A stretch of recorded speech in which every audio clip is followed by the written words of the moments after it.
구약 성경에서 반드시 이해하고 잡아야 할 큰 개념들이 있습니다. 오늘 본문에 나오는 멜기세덱에 대한 부분도 그러한 부분입니다. 이는 예수님이 참된 메시아임을 설명하는 중요한 단서로 시편과 히브리서 말씀에 사용되어지기 때문입니다. 이 멜기세덱의 개념을 잡아야 구약을 꿰뚫 수 있고 또 신약의 의미를 알 수 있는 정말 큰 대어가 바로 이 멜기세덱입니다. 히브리서 5장 11절은 이렇게 말합니다. 멜기세덱에 관하여는 우리가 할 말이 많으나 너희가 듣는 것이 두나무로 설명하기 어려우니라 라고 말합니다. 제가 히브리서를 강의하면서 저는 성경에서 히브리서 저자가 가장 지식이 있고 구약과 신약을 꿰뚫고 있는 그러한 사람인 것 같다라고 말씀드렸습니다. 그런데 그 히브리서 저자가 멜기세덱에 관하여는 하고 싶은 말이 많은데 우리가 듣기가 두나무로 설명하기가 어렵다라고 말합니다. 그런데 저는 설명할 수 있을 것 같습니다. 왜냐하면 우리 성도들의 귀는 그렇게 둔하지 않다라고 저는 생각합니다. 문제는 전하는 자가 히브리서의 저자보다 많이 둔하다는 사실입니다. 여러분, 대어는 잡는 데 시간이 걸립니다. 여러분, 바다 낚시를 하는데 대어를 잡으려면요, 그 환경과 시간대가 정말 중요합니다. 그래서 그 물때와 물이 들어갈 때 나갈 때를 알고 미리 밑밥을 잔뜩 뿌려 놓습니다. 오늘은 실제로 멜기세덱에 대하여 보기보다는 그 배경과 시간, 그 밑밥을 뿌리는 시간이라고 생각해 주시면 좋겠습니다. 여러분, 배경을 알기 위해서 먼저 창세기 14장의 사건을 함께 보기를 원합니다. 제가 좀 빨리 설명해야 되어서 말을 좀 빠르게 하겠습니다. 아브라함과 롯이 헤어졌습니다. 롯은 소돔 지역을 선택했습니다. 그런 다음 14장은 왕들의 동맹과 전쟁에 관한 이야기를 기록합니다. 여러분, 아브라함이 살았던 이 시대는 도시 국가와 족장의 시대였습니다. 그래서 한 5,000명, 8,000명 정도의 사람이 모인 도시에는 그 다스리는 왕이 있었고 그 도시가 자급자족을 할 수 없었기 때문에 인근에 있는 다른 도시들과 경제적인 교역을 하고 함께 살 수밖에 없었습니다. 그래서 4-5곳의 도시들이 함께 모여 시장을 공유하는 형태의 동맹을 맺게 되는 것입니다. 그리고 이들이 싸우는 이유가 4절 말씀에 나타나 있습니다. 4절 말씀을 제가 읽어보겠습니다. 이들이 12년 동안 그돌라오멧을 섬기다가 제13년에 배반한지라 이렇게 적혀져 있습니다. 그러니까 12년 동안 지역의 특산물과 재물을 조공으로 바치다가 13년째에 중단을 한 것 같습니다. 그래서 결국 14년에 그돌라오멜과 동맹을 맺은 왕들까지 가세하여서 이들이 원정대를 꾸려 아브라함이 있는 유다 산지 아래까지 쳐들어온 것입니다. 먼저 지도를 한번 보시겠습니다.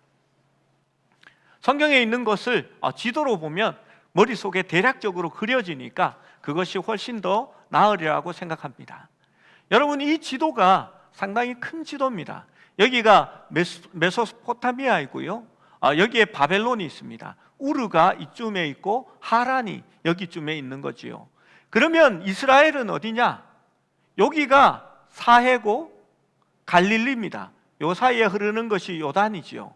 그러면 이스라엘이 한 요 정도 지역이 되는 겁니다.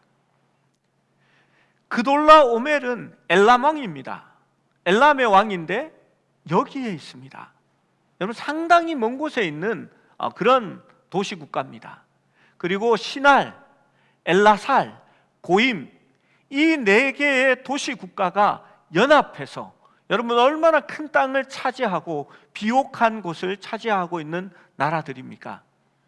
여기에 문명의 발생지라고 하잖아요. 문명의. 그래서 이 메소포타미아의 문명을 가진 이 도시 국가들이 이스라엘의 지역에, 팔레스타인의 지역에 조공을 받아 먹다가 이제 더 이상 조공을 바치지 않으니까 이제 연합군을 만들어서 이곳을 침공하는 것이 오늘의 본문의 배경입니다. 그런데 이제 다시 한번 지도를 보는데요, 다음의 지도는 이 부분을 벌써 넘어가 버렸네요. 이 부분을 확대한 지도입니다. 동선이 비슷합니다. 넘겨주십시오. 이렇게 동선이 내려와서 이렇게 돌아가는 그 모양 그대로입니다. 제14년에 그돌라오멜과 그와 함께 한 왕들이 나와서 아스드롯 가르나임에서 르바 족속을 친다라고 말합니다. 아스드롯 가르나임은 여기 있습니다. 르바 족속을 치고 그 다음 내려옵니다. 함에서 수수 족속을 치고 그 다음 샤웨 기랴다임, 샤웨는 평지라는 뜻입니다. 기다랴임에서 M 족속을 치고, 여기 M이라고 적혀져 있죠. M 족속을 치고 또 내려옵니다. 그리고 그 산 셰일에서, 산이라는 얘기입니다. 산, 여기 조금 보면 갈색으로 고도가 높은 것이 표시되어 있죠. 여기 셰일산에서 호리 족속을 치고 이제 밑으로 내려옵니다. 그리고 엘바란까지 이르렀으니, 엘바란이 맨 끝에 있습니다. 엘바란에서 돌이켜 곧 가데스에 이르러 돌이켜 올라가는 겁니다. 이제 가데스에 가서 아말렉 족속을 치게 됩니다. 그리고 더 올라가서 다말에 가서 아모리 족속을 쳤다라고 5장 6장 7절에서 5절 6절 7절에서 말하고 있는 겁니다. 여러분, 추풍 낙엽처럼 팔레스타인에 있는 이 도시 국가들이 무너집니다. 그리고 이제 이들이 마지막으로 온 것이 이 시딤 골짜기, 그때는 지금은 사해나 과거에는 시딤 골짜기라고 이렇게 기록되었다라고 성경에 말하고 있습니다.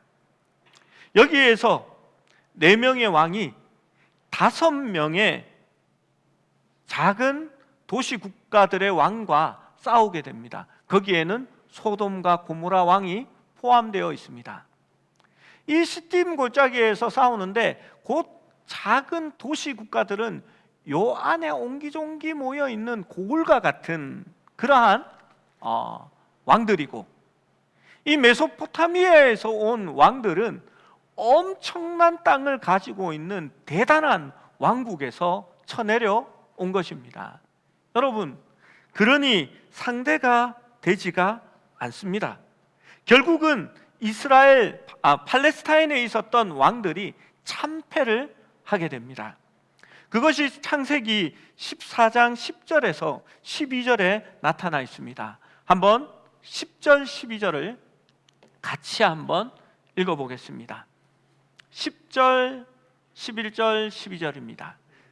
시작. 시딤 골짜기에는 역청 구덩이가 많은지라 소돔 왕과 고모라 왕이 달아날 때에 그들이 거기 빠지고 그 나머지는 산으로 도망하매 내 왕이 소돔과 고모라의 모든 재물과 양식을 빼앗아가고 소돔에 거주하는 아브라함의 조카 롯도 사로잡고 그 재물까지 노략하여 갔더라. 여러분, 이들이 소돔과 고모라의 모든 재물과 양식을 빼앗아, 그리고 가축들과 사람 부녀자들까지도 빼앗아 끌고 이제 자기의 고향으로 갑니다. 사람은 노예로 삼고 식량은 오고 가고의 양식으로 삼을 것이고 재물들은 자기의 전리품으로 삼게 되는 것입니다. 그것이 고대의 전쟁이었습니다. 그런데 이 전쟁에서 도망간 사람들이 아브라함을 찾아옵니다. 여러분, 그때 아브라함이 어디에 거주했냐 하면요, 지도를 한 번 더 보시겠습니다. 지도를 보면 여기 고동색으로 진하게 칠해 놓은 게 있지요. 여기가 마므레라고 되어 있는데 실제로는 그 아모리 족속의 마므레라는 사람 이름입니다. 마므레 족속의 상수리 나무 숲에 거했다라고 말합니다. 상수리 나무 숲은 히브리어로 림이라는 단어입니다. 엘림. 제가 지난번에 말씀드린 칼국수집 이름이 엘림입니다. 그 상수리 숲에 아브라함이 거했는데 그곳의 이름이 헤브론이라고 제가 지난주 설교 때 말씀드린 것을 기억할 것입니다. 헤브론이 정말 중요한 땅이다라고 말씀드렸지요. 아브라함에게 도망온 사람들이 그 사실을 알려줍니다. 그러니까 아브라함이 자기 수하의 그늘인 자기 집에서 나서 길리운 젊은 용사 318명을 데리고 이 마므레, 아모리인인 마므레와 그 형제들 둘과 함께 이 메소포타미아에서 온 왕들을 추격합니다. 추격해서 단까지 쫓아갑니다. 여러분, 엄청난 거리를 쫓아간 겁니다. 그리고 단에 그들이 자고 있을 때에 밤에 여러 개 조로 나뉘어서 급습을 하게 됩니다. 그러자 이 사람들이 도망을 가서 어디까지 가냐면요, 다마스커스, 다메섹이라고 우리 얘기합니다. 바울이 예수님을 만난 곳이 바로 이 다메섹이지요. 다메섹 옆에 있는 호바까지 도망을 가서 아브라함이 그들을 쳐서 모든 것을 다 회복합니다. 모든 소유물을 되찾고 조카 롯과 그의 재물과 또 부녀와 친척들과 곡식들과 재물을 다 찾아서 이제 내려오는 것이 바로 오늘의 배경입니다. 17절에서 18절을 보면 아브라함이 그돌라 오멜과 그와 함께 한 왕들을 쳐부수고 돌아올 때에 소돔 왕이 사회 골짜기 곧 왕의 골짜기로 나와 그들을 영접하였고, 여러분, 소돔 왕은 당연히 마중을 나와야지요. 어디까지 마중을 나왔냐 하면 사해 아래쪽에 있다가 사해 위쪽까지 나와서 영접을 합니다. 왜 영접을 했을까요? 자기 거를 다 뺏겼잖아요. 여러분, 그 계평이라고 합니까? 그 뭔가 하나를 그래도 얻어서 살아갈 그 기반을 마련해야 되니까 얼른 쫓아나가서 영접을 하고 있는 겁니다. 그런데 18절에 보면 살렘 왕 멜기세덱이 떡과 포도주를 가지고 나와왔으니 그는 지극히 높으신 하나님의 제사장이었더라 라고 기록합니다. 거기에 한 사람이 더 나와왔습니다. 멜기세덱입니다. 멜기세덱이 여기에 처음 등장합니다. 여러분, 일단 말씀대로 보면 소돔 왕이 사회 골짜기로 아브라함을 먼저 마중하여 나온 것 같습니다. 그 다음에 살렘 왕 멜기세덱이 떡과 포도주를 가지고 나왔습니다. 전쟁이 끝났지요. 중요한 문제가 남았습니다. 여러분, 무슨 문제가 남았습니까? 전쟁의 전리품이 아브라함 손에 다 있습니다.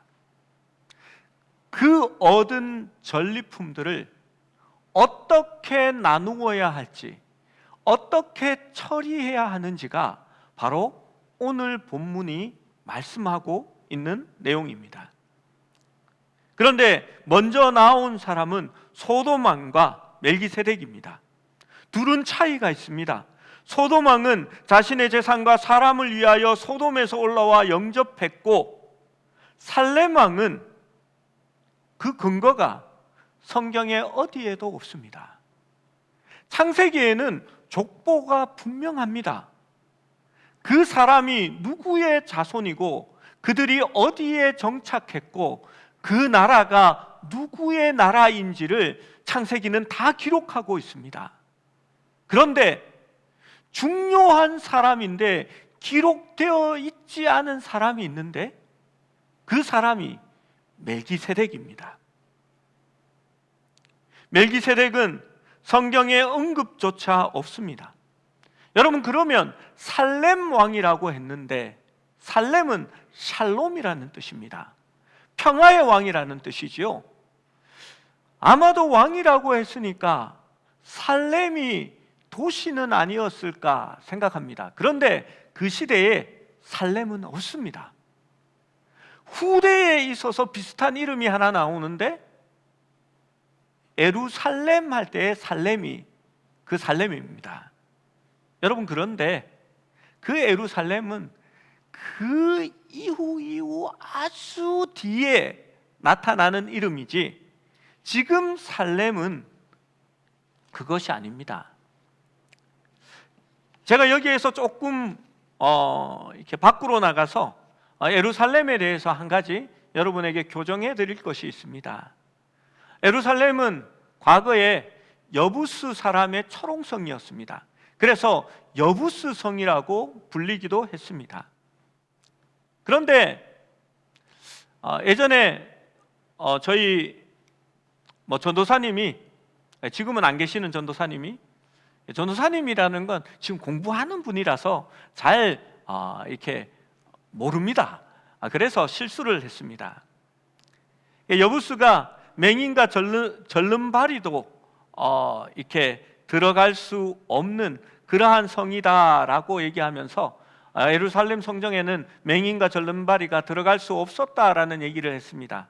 그래서 교인 중에 저에게 상처를 이렇게 받고 저에게 그 본문을 물었던 분이 계셨습니다. 그래서 제가 나중에 설명을 한번 해드리고 교인들에게도 다시 교정해 드려야 되겠다라고 생각해서 말씀을 드립니다.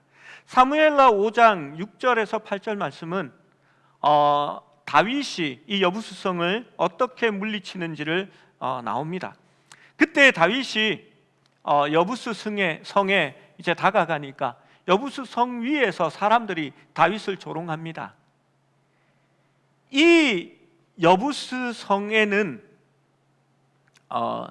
맹인과 다리 저는 자라도 너를 물리칠 것이다 라고 이렇게 조롱한 겁니다. 그러자 7절 말씀에 이제 다윗이 시온 산성을 빼앗았는데 이때 요압이 화가 나서 그 성을 빼앗고 난 다음에 그 이름을 다윗성이라고 바꿉니다. 그날에 다윗이 이르기를 누구든지 여부수 사람을 치거든 물 깃는 데로 올라가서 다윗의 마음에 미워하는 다리 저는 사람들과 맹인을 치라 하였으므로, 여러분, 다윗이 맹인들을 미워하고 다리 저는 사람을 미워했습니까? 여러분, 그 얘기가 아닙니다. 이 말을 한번 꼬은 겁니다. 어떻게 꼬았습니까? 다리 저는 자들과 맹인들도 너를 이길 수 있다고 하니까 이겼습니까? 다윗이 이겼습니다. 그러면 너는 그 사람들보다 못한 사람들이다 라고 얘기하면서 오히려 여부수성에 있는 그 사람들을 쳐서 죽이라 라고 명한 것입니다. 그러자 속담에 이르기를 맹인과 다리 저는 사람은 집에 들어오지 못하리라 하더라. 왜요? 죽임을 당했으니까요. 그러한 의미에서 말한 것이지 신체 핸디캡이 있는 자들은 하나님의 성전에 예루살렘에 들어갈 수 없다라고 말한 것은 아닙니다. 이게 바로 아셔야만이 오해가 없기 때문에 다시 설명을 드린 겁니다. 여러분, 결론적으로 살렘은 예루살렘이 아니라는 말입니다. 다윗 시대의 훨씬 이후에 예루살렘이라 불려졌고, 에루라는 말은 이래라는 말입니다. 샬렘이라는 말은 살롬이라는 말입니다.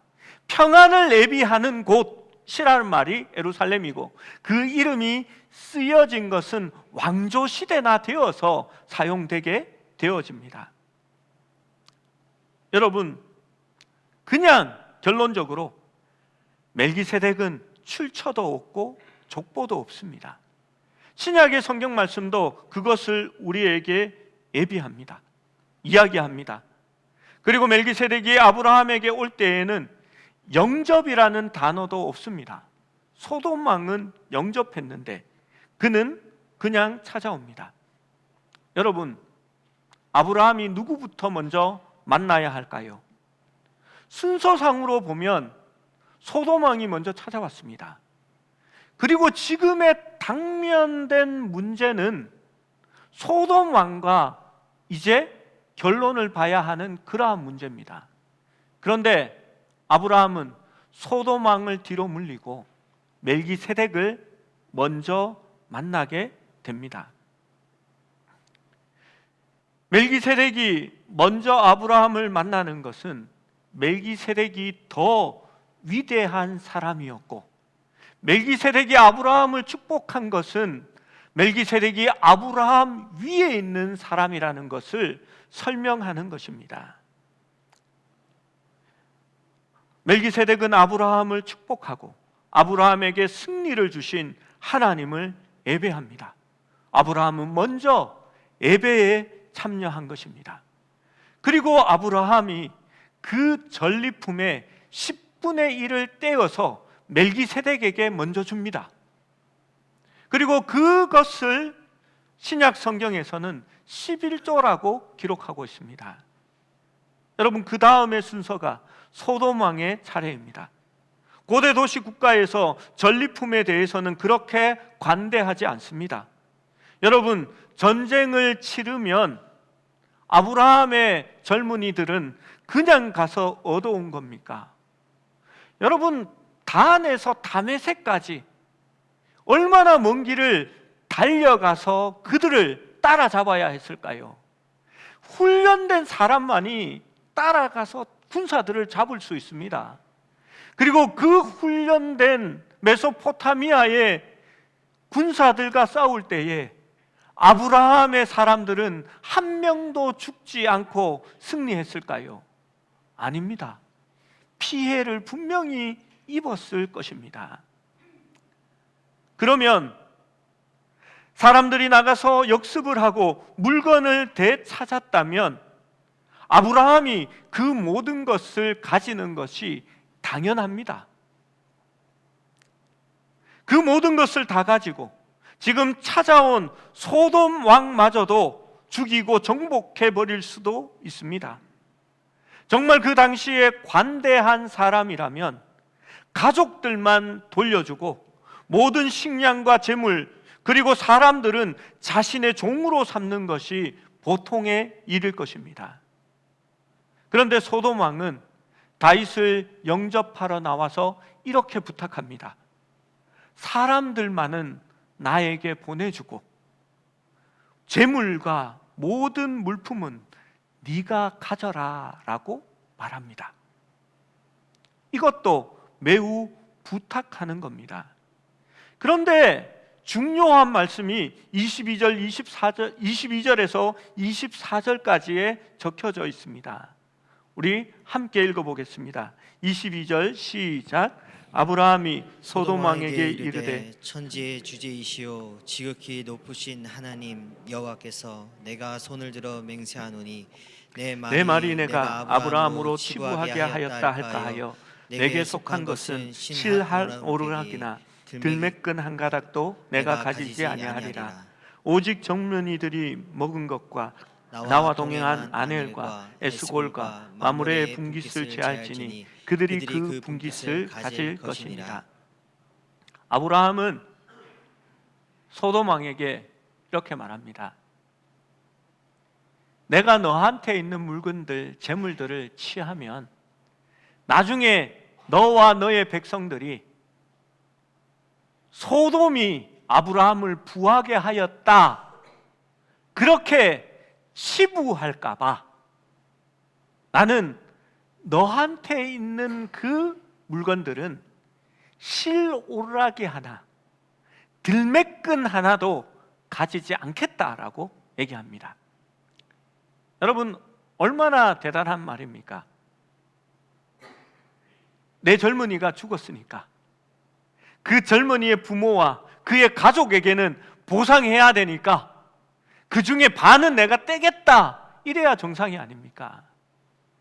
그런데 아브라함이 너의 치부하는 그 얘기를 듣느니 실오르락이 하나, 들매가 뭐냐 하면요, 이렇게 왜 세례요한이 예수님께 나는 당신의 신들매도 감당치 못하겠다라는 얘기를 하잖아요. 들매는 샌달입니다. 과거에 뭐 신발에 찍찍이가 있었겠습니까? 아니면 뭐 이렇게 요즘 말하는 이 뭐죠? 이거 다이얼로 이렇게 돌려서 묶는 뭐 그런 게 있었겠습니까? 다 가죽끈으로 묶습니다. 들매끈은 신발끈을 얘기하는 겁니다. 그 신발끈 하나도 내가 가지지 않겠다라고 이야기합니다. 여러분, 왜 치부하는 게 싫었을까요? 아브라함은 이 모든 것이 하나님이 주셨고 하나님이 승리하게 하게 하셨고 하나님께로 영광을 돌리기 위해서 자신의 것을, 자기의 몫을 포기하고 있는 겁니다. 여기서 아브라함이 피를 흘리며 싸워 얻은 재물의 몫을 나누는 우선순위를 볼 수 있습니다. 그는 먼저 하나님께 11조를 드립니다. 멜기세덱에게 준 것이지만 이것은 하나님께 드린 것입니다. 왜냐하면 멜기세덱의 축복처럼 너희 대적을 아브라함의 손에 붙이신 분은 지극히 높으신 하나님 때문입니다. 그 다음 당연한 자신의 몫은 가지지 않습니다. 왜냐하면 소돔 사람들이 아브라함이 부자가 된 것은 우리가 만들어준 것이고 우리의 것이었다라고 말하는 것이 싫었기 때문입니다. 그는 하나님의 축복을 소돔으로 말미암아 치부하였다라는 오해를 받는 것이 싫었기 때문에 실오르락이 하나, 들매끈 하나 가지지 않겠다라고 말합니다. 여러분, 이것이 아브라함의 우선순위였습니다. 여러분, 아브라함이 많이 달라지지 않았습니까? 예전에 우리 아이가 변했어요, 뭐 이런 프로그램이 있었습니다. 우리 아브라함이 엄청 변했어요 라고 말할 수 있습니다. 한 아이가 주일 아침에 교회를 갈 때 엄마로부터 동전 2개를 받았습니다. 뭐 요즘으로 말하면 500원짜리 2개겠지요. 500원은 네 용돈을 하고 500원은 교회에 헌금을 내라 하고 받아서 교회로 달려가다가 넘어지면서 이 동전들을 놓쳤습니다. 하나는 바로 앞에 떨어졌는데 하나는 또르르 굴러가더니 어디로 굴러갔는지 모르게 되었습니다. 이 아이가 그 동전을 찾아서 한참을 이렇게 보다가 찾지 못하자 이제 털고 일어나면서 이렇게 말합니다. 하나님께 헌금 드릴 동전이 없어져 버렸네.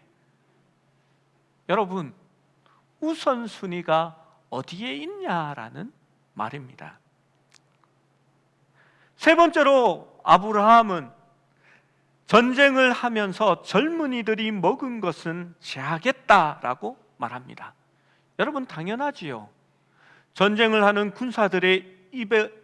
군사들은 먹어야 전쟁을 하지 않겠습니까? 성경 말씀은 일하는 소의 입에 재갈을 물리지 말라라고 말합니다. 그리고 네 번째로 아브라함은 이렇게 말합니다. 자기와 함께 전쟁한 동맹 아모리 족속인 아넬과 에스골과 마므레의 형제의 분깃을 제하여 그들의 분깃을 가질 것이다 라고 말합니다. 그와 함께한 동맹들의 분깃은 챙겨줍니다.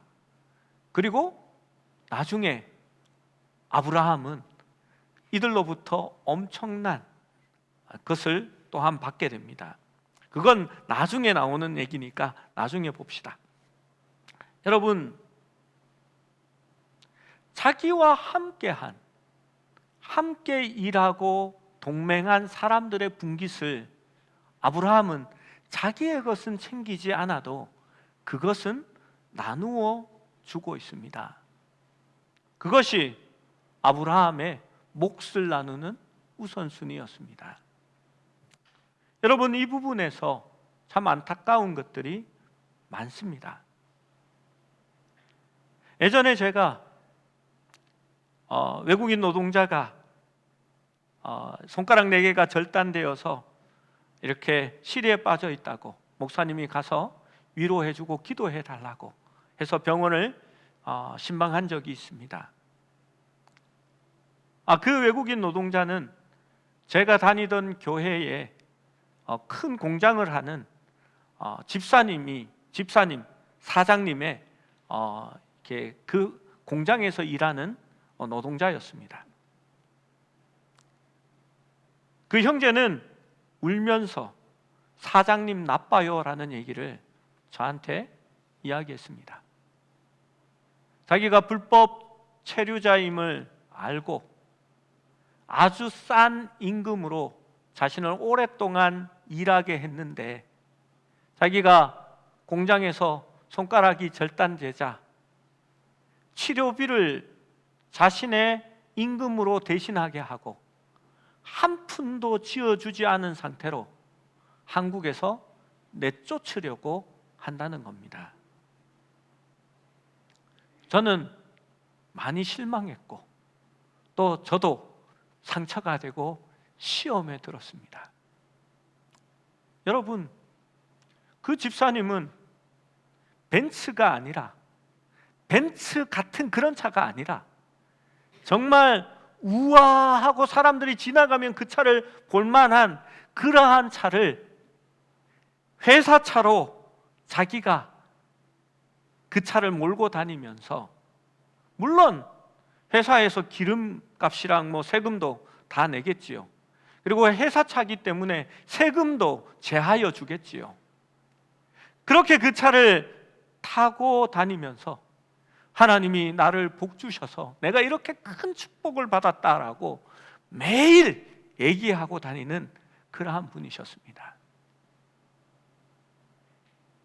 여러분, 아브라함의 우선순위는 그렇지 않았습니다. 자기의 몫을 챙기지 않아도 자기와 함께 일하고 동행한 사람들의 몫을 먼저 챙길 수 있는 사람이 아브라함이었습니다. 그래서 그는 하나님 앞에 영광을 돌릴 수 있는 사람이었습니다. 저는 그런 얘기를 들은 적이 있습니다. 사업을 한다고 사업이 이제 곧 대박이 날 거라고 온 교인에게 돈을 빌려서 그냥 파산 신청을 해버립니다. 그리고 교인들에게는 돈을 갚아줄 수 없다고 말합니다. 그래서 저는 교회에서 동거래 하지 말라고 해마다 신년 예배 때마다 그렇게 여러분에게 이야기합니다. 그런데 이 사람이 파산 신청을 하고 자식들의 명의로 된 큰 아파트에 잘 살고 있으면서 여전히 다른 교회에 다니고 있다라는 이야기를 듣습니다. 여러분, 내 몫을 챙기기 이전에 눈물을 흘리고 아파하는 형제의 몫을 먼저 챙길 수 있는 자가 그리스도인입니다. 하나님의 축복도 받을 그릇이 준비되어야 받을 수 있는 겁니다. 앞서 롯의 다른 선택을 생각해 보십시오. 그는 재물과 물이 풍족한 소돔 땅을 보았고 그 땅을 원했고 하나님의 약속이나 자기를 키워준 삼촌 아브라함에게 대한 애이나 우선순위와는 전혀 상관이 없이 먼저 눈에 보이는 것을 택하여 내려갔습니다. 그러나 지금 아브라함의 선택은 롯과는 완전한 대조를 이룹니다. 여러분, 롯이 그래서 부자가 되었습니까? 오늘 본문을 보십시오. 소돔으로 내려갔던 롯은 자기가 가진 모든 것, 가족들, 재물, 가축까지 모두 빼앗기고 전쟁의 포로가 되어 끌려가는 신세가 된 반면에 네가 좌하면 우하겠고 네가 우하면 좌하리라 라고 말했던 아브라함은 불과 소수의 사람이 왕들이 연합한 동맹군을 쳐부수고 그들이 가져간 모든 것을 되찾아오는 그러한 사람이 된 것입니다. 여러분, 아브라함의 군사가 대단해서였을까요? 아닙니다. 성경은 분명하게 얘기합니다. 여호와 하나님께서 그들을 아브라함의 손에 붙이셨다라고 말입니다. 아브라함은 주님을 신뢰했고 하나님께 영광을 돌리기 원했고 살아계신 하나님을 기쁘시게 하려고 자신의 몫을 내어줄 수 있는 선택을 하는 것입니다. 그것이 아브라함의 축복의 그릇입니다. 여러분, 저는 우리 성도들이 그러한 그릇을 가지기를 원합니다. 여러분, 퍼서 나누어 줄지라도 가득 채워지는 법이 있습니다. 아끼고 긁어 모아도 채워지지 않는 그릇이 있습니다. 여러분, 그것은 하나님의 복에 달려 있는 것입니다. 여러분, 이제 다음 장에는 하나님께서 이 아브라함의 축복의 그릇에 어떤 것을 담아주는지 보게 될 것입니다. 아니, 그 다음 주일요. 다음 주일에는 밑밥을 뿌렸으니까 멜기세덱을 잡아야 되잖아요. 우리가 이 창세기 말씀을 보면서 여러분, 율법 이전에 있었던 하나님의 약속을 살펴보고 그 하나님을 만나볼 수 있기를 원합니다. 여러분, 믿음의 삶을 살아봅시다. 하나님의 말씀이라면 조금 손해보고 내 몫이 사라진다 할지라도 말씀대로 살아봅시다. 그것이 축복이라고 성경은 우리에게 알려주고 있기 때문입니다. 믿음의 삶을 살아가는 저와 여러분이 되시기를 축원합니다.